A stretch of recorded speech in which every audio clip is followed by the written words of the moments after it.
Hi అండి. ఈరోజు మనం చాలా టేస్టీగా ఉండే ఆలు కర్రీ అయితే ఎలా తయారు చేయాలో చూద్దాం. ఈ కర్రీ అన్నంలోకి, చపాతీలోకి కూడా చాలా బావుంటుంది.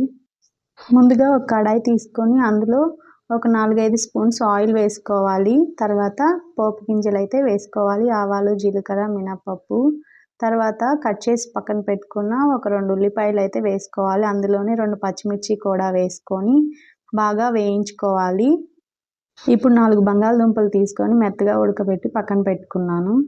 ఇప్పుడు ఈ ఉల్లిపాయల్లోనే కొంచెం పసుపు, అలాగే రుచికి సరిపడా ఉప్పు కొంచెం వేసుకోవాలి. ఉల్లిపాయలు కూడా మెత్తగా మగ్గించుకోవాలి కొంచెం సేపు.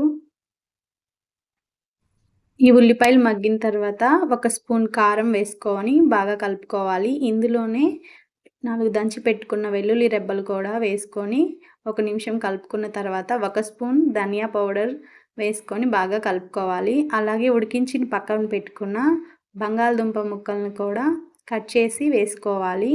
ఇవంతా బాగా కలిసేలా ఒకసారి బాగా కలుపుకోవాలి. ఈ ఉప్పు, కారం, ధనియా పౌడర్ ఇవన్నీ మనకి బాగా పట్టేలా ముక్కకి బాగా కలుపుకోవాలి. ఇలా కలుపుకున్న దాంట్లో మనం కరివేపాకు కొంచెం వేసుకొని బాగా కలుపుకొని ఒక 5 నిమిషాలైతే మనం మూత పెట్టి మగ్గించుకోవాలి.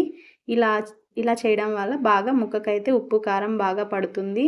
అంతే అండి. చాలా సింపుల్ అండ్ టేస్టీగా ఆలు కర్రీ అయితే చేసుకోవచ్చు. ఇంట్లో అందరికీ బాగా నచ్చుతుంది. ఈ వీడియో నచ్చినట్లయితే లైక్ చేయండి, షేర్ చేయండి, సబ్స్క్రైబ్ చేయండి. Thank you for watching.